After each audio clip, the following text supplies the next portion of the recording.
कथा आणि कथा, ती माझी कथा, ती तुमची कथा,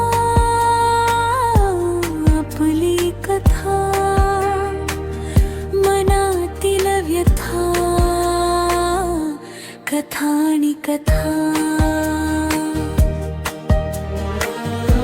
विसरल्या खूप गोष्टी, संपल्या त्या नाती, आयुष्याला लावू गोडी, सर्वांनी मिळून थोडी. नाहीत इथे कल्पना, आहेत इथे वास्तवता.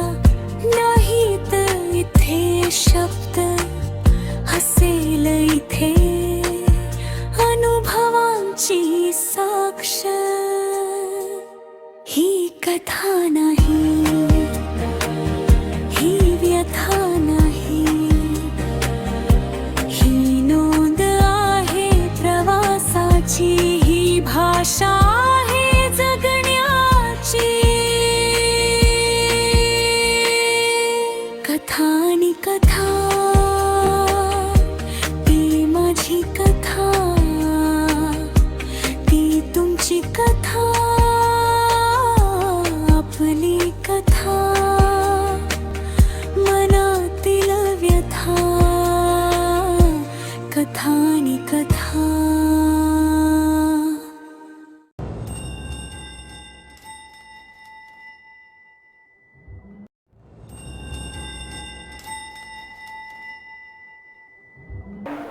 नमस्कार, मी अनुकमल. अनुकूल लाईफ फाउंडेशनमध्ये तुम्हा सर्वांचं खूप खूप मनापासून स्वागत आहे. सर्वप्रथम मी तुमची माफी मागते, कारण बऱ्याच दिवसांनी मी तुमच्या भेटीला आली आहे. कथा आणि कथा ही सिरियल माझी चालूच होती आणि त्याला खूप छान प्रतिसाद तुमच्याकडे मिळाला आहे. म्हणून पुन्हा मी कथा आणि कथा ही सिरियल पुन्हा चालू करत आहे. कथा आणि कथाच का? कारण आपल्यामध्ये गोष्ट सांगण्याची जी प्रथा होती, आजोबा आपल्या नातवंडांना सांगायची, आई आपल्या मुलांना सांगायची, कथा माणूस म्हणून शांतपणे झोपवत होते. पण आता नाही, प्रत्येकाच्या हातात मोबाईल, नाहीतर टीव्ही, अदरवाईज काही नाही.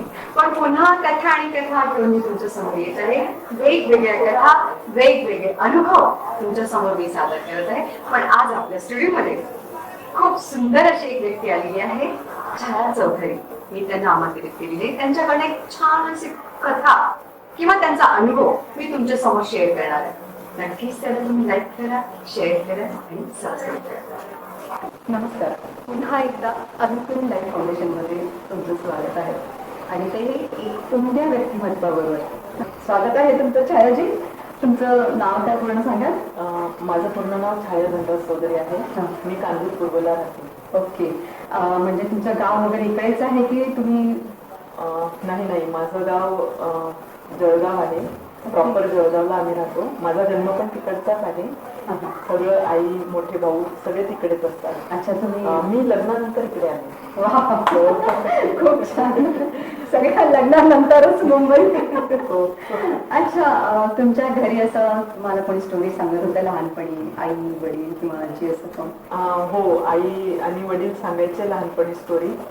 पण त्या म्हणजे छोट्या छोट्या असायच्या, पण तेव्हा आपल्याला जास्त समजायचं पण नाही की त्याच्यामधून आपण काय शिकलं पाहिजे वगैरे. पण जरा मोठं झाल्यानंतर आपल्याला स्वतःला काहीतरी मनापासून असं करावं असं वाटतं. मग तेव्हा ती एक स्वतःची स्टोरी बनून जाते. हो, काय असतं, आपले अनुभव सुद्धा आपले आई वडील आपल्याकडे शेअर करतात, तेव्हा आपण अगदी प्रेमाने ऐकत असतो. भूताची कथा, हे कथा, ती. मग आपल्या मनामध्ये पण ते असं होतं की यार आपल्याकडे पण असं दिसलं म्हणजे. तुम्हाला काही हरकत नाही का? माझा युट्यूब चॅनल आहे, या चॅनलवर तुमचा चेहरा दिसणार आहे किंवा तुमचं बोलणं वगैरे त्याच्यात जाणार आहे, तर तुम्हाला काही हरकत नाही? नाही, माझी अजिबात हरकत नाही. उलट मला तुमच्या नवीन युट्यूब चॅनेलवर या छोट्या पडद्यावर यायला आणि तुमच्यासोबत गप्पा मारायला खूप आवडेल. धन्यवाद. आणि खूप आनंदही होईल. चला, तर तुम्ही आज आमच्या चॅनलवर काय शेअर करणार आहात? कथा किंवा तुमचा अनुभव काय शेअर करणार आहात? मी आज आपल्या चॅनेलवर स्वतःचा अनुभव शेअर करणार आहे आणि तो मला शेअर करायला खूप आवडेल. आणि कारण त्याच्यात- मी आजपर्यंत कोणालाच तो शेअर केलेला नाही. अरे बापरे. पहिल्यांदा तुम्हालाच मी सांगणार आहे. खूप छान. तर या संदेश मधल्या तुमच्या अनुभवामधून तुम्ही आमच्या प्रेक्षकांना काय संदेश देणार आहात? नाही, ते मी आता नाही सांगणार. त्याच्यासाठी तुम्हाला माझी कथा ऐकावी लागेल. तुमचा अनुभव सगळ्यांना ऐकावाच लागेल. माझं अनुभव तुम्हाला आधी ऐकावाच लागेल. तेव्हाच तुम्हाला तो संदेश स्वतःच समजेल. चला तर मग आज आपण यांचा अनुभव ऐकूया प्लीज. नमस्कार, मी आज आपल्या पुढे माझा स्वतःला आलेला अनुभव शेअर करणार आहे. तर तो मला शेअर करायला खूप आवडेल, जो मी आत्तापर्यंत कोणालाच शेअर केलेला नाही आहे. पण अनुकमल मॅडममुळे मला तो शेअर करायला पहिल्यांदा चान्स मिळालेला आहे. तर मी भांडूप पश्चिमला राहत होते. माझ्याकडे कामवाली बाई होती. तर तिची मुलगी जी आहे ती 10वीला होती. तर तिला 92% पडले आणि ती शाळेत पहिली आली. मग मी रिझल्ट विचारला त्या मावशींना, तर त्या बोलल्या की शाळेत पहिली आली आणि 92. मग तर तिचे 92% ऐकल्यानंतर मी एकदम सरप्राईज झाले की म्हणजे ह्या मुलीने एवढ्या छोट्या खोलीत चाळीच्या घरात राहून कसा अभ्यास केला असेल. मग मला खूप उत्सुकता झाली की तिची ॲडमिशन कशात घेतली असेल. तर मी त्यांना विचारलं, तर ते बोलले 11वी कॉमर्सला ॲडमिशन घेतली. मग ते ऐकून मला जरा थोडं हेच झालं की जर आपल्या मुलांना एवढे सॉरी की ते ऐकून मला थोडंसं म्हणजे आतून खूप दुःख वाटलं, नाराज झालं. तर की आपल्या मुलांना जर एवढे टक्के पडले तर आपण त्यांचं किती कौतुक करू आणि कुठे कुठे त्यांचं नाव देऊ आणि त्यांना केवढ्या भारी एज्युकेशनला टाकू. आणि हे 11वी कॉमर्स नंतर म्हणजे पुढे हिचं काय करिअर राहील, एवढी हुशार मुलगी. ते ऐकून मला थोडंसं नाराज झालं. तर मग मी त्यांना बोलली की तुम्ही असं कॉमर्सला ॲडमिशन घेऊ नका, मी सांगते ते करा. तर ते तुम्हाला एक मी छोटासा रस्ता सांगते, तर त्याच्यात तुम्हाला काही जास्त पैसे वगैरे पण नाही लागणार. तर इंजिनिअरिंग आहे 10वी नंतर डिप्लोमाचं, तर ते तुम्ही त्याच्यात ॲडमिशन घ्या. तर ते बोलायला लागले की नाही आम्ही विचारलेलं आहे, इंजिनिअरिंगला 6-7 लाख रुपये खर्च लागतो, तर आमच्याकडनं पेलवणार नाही मॅडम, तर एवढं आम्ही देऊ नाही शकत. तर मग मी त्यांना बोलली की तुम्ही एक काम करा, तुमच्या मिस्टरांना फक्त माझा एक छोटासा निरोप द्या की मॅडम असं असं म्हणत होत्या. 7-8 दिवस गेले, 10-12 दिवस गेले, त्या निरोपच देत नव्हत्या. मी त्यांची वाट बघत होती. मग नंतर पुन्हा माझ्याकडनं राहिलं गेलं नाही की ह्या मुलीच्या आयुष्याचं नुकसान होईल असं मला कुठेतरी नेहमी खटकत होतं त्यांच्याकडे बघून. मग एक दिवस मी त्यांना बोलले की तुम्ही का नाही सांगितलं तुमच्या मिस्टरांना. तर बोलले की नाही मॅडम, ते शक्य नाही आहे. तर असू द्या, आमचं ॲडमिशन बरोबर आहे. त्यांनी ॲडमिशन पण घेऊन टाकली घाटकोपरच्या सोमय्या कॉलेजला आणि 11,000 फी पण भरून टाकली. मग मला आता मनापासून वाटायला लागलं की आपण काहीतरी स्ट्रॉंग पाऊल उचललाच पाहिजे. मग मी त्यांच्या मिस्टरांचा नंबर त्यांच्याकडून घेतला आणि त्यांना फोन केला की तुम्ही फक्त माझ्यासाठी एवढं करा की तुमच्या मुलीचे डॉक्युमेंट्स घेऊन तुमच्या मुलीला घेऊन माझ्या घरी या, बस एवढंच काम करा. बाकी मी तुमच्याकडनं काही दुसरी अपेक्षा पैसे वगैरे नाही मागते आणि मला काही त्याच्यातून हवं याच्यासाठी पण मी करत नाहीये. फक्त माझ्या आनंदासाठी तेवढं तुम्ही करा बस. मग त्यांनी ऐकलं, त्यांना वाटलं ठीक आहे बघू, जाऊन तर बघू. मग मुलीला घेऊन डॉक्युमेंट्स घेऊन ते आले माझ्या घरी. तेव्हा माझा मुलगा नुकताच मागच्या वर्षी 12वी झालेला होता आणि तो बीईला होता आणि त्याला मी कॉम्प्युटर घेऊन दिलेला होता 12वी पास झाल्यानंतर. तर मग घरूनच ते ऑनलाईन फॉर्म भरायचा होता. मग त्यांना म्हटलं असं असं 500 रुपये रजिस्ट्रेशनला लागणार आहे, तर तुम्ही ते पण देऊ नका. तुम्हाला जर वाटत असेल की पैसे वाया जातील ते पण देऊ नका.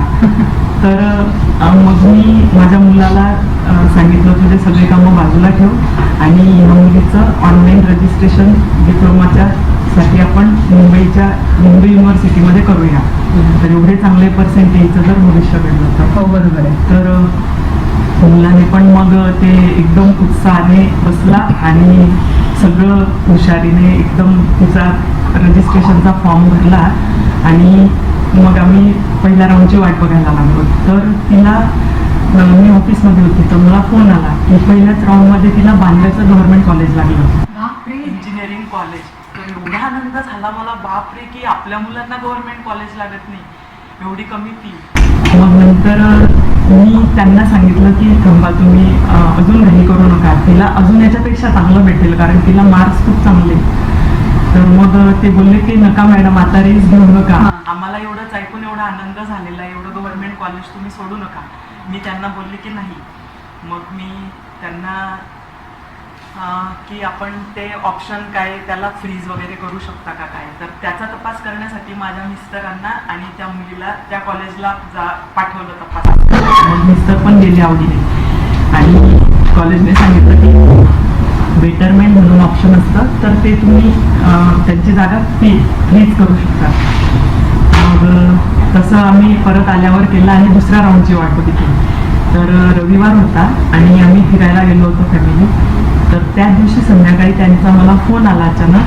तर ते बोलले की दुसऱ्या राऊंडमध्ये मॅडम VJTI कॉलेज लागलं, आणि त्याच्याशिवाय असे काही मोठे पैसे पण मोजावे नाही लागले, फक्त आपली एक छोटीशी पॉझिटिव्ह मेंटॅलिटी आणि कोणाला तरी मदत करण्याची थोडीशी आतून इच्छा, बस एवढंच मला ते करावं लागलं. तर तुम्हाला खोटं वाटेल, तर त्या मुलीचे वडील ते स्वामी समर्थाचे मोठे भक्त आहेत, आणि त्यांच्या घरी स्वामी समर्थाची मोठी प्रतिष्ठापन स्थापन केलेली आहे, आणि ते स्वतः निरूपण देतात. तर ते घरी येऊन रडले आणि ते म्हटले की मॅडम, खरंच म्हणजे आजपर्यंत मी स्वामी समर्थ फक्त मूर्तीत बघितले होते, पण मला आज तुमच्या रूपात स्वामी समर्थ प्रत्यक्षात बघायला मिळाले खरोखर. आणि पाय पडले आणि रडले माझ्यासोबत. म्हणजे खरंच म्हणजे मला पण इतका आतून आनंद झाला की मी माझ्या थोड्याशा मदतीने कोणाचं तरी आयुष्य घडवू शकले. बस, तर मला याच्यातून एवढंच सांगावंसं वाटतं की भगवद्गीतेच्या मुखपृष्ठावर लिहिलेलंच आहे, कर्मण्यवाधिकार असते मा फलेषु कदाचन. तर तुम्ही कर्म करत राहा, फळाची अपेक्षा न ठेवता. एवढंच मला माझ्या कथेतून सांगायचं आहे. आणि आपल्या छोट्याशा मेंटली, फिजिकली किंवा थोड्या पैशांच्या मदतीने जर एखाद्याचं आयुष्य घडत असेल किंवा त्याच्या आयुष्याला कलाटणी मिळत असेल, तर ती नक्कीच करावी. खूप खूप आनंद होतो. आणि असं पण म्हटलेलं आहे एकाने की म्हणजे एका यूट्यूब चॅनलमध्येच मी हे ऐकलं होतं की ज्या दिवशी तुम्हाला मदत करणाऱ्यांच्या यादीपेक्षा तुम्ही ज्यांना मदत केली ही यादी तुमची ज्या दिवशी मोठी होईल, तो तुमचा सगळ्यात आनंदाचा आणि सुखाचा दिवस आहे. खरंच आहे, ही यादी आपल्याला वाढवायची आहे. आणि ती कशी वाढवणार आहे? आपणच वाढवणार आहे. एक गंमत सांगते, कोणतीही गोष्ट असेल, मग ती ओळखीच्या लोकांमध्ये असेल किंवा अनोळखी लोकांमध्ये असेल किंवा आपल्या भावकीमध्ये असेल, कुठलीही चांगली गोष्ट घडली तर पहिल्यांदा आपल्या मुखातून एकच शब्द निघायला पाहिजे, वा.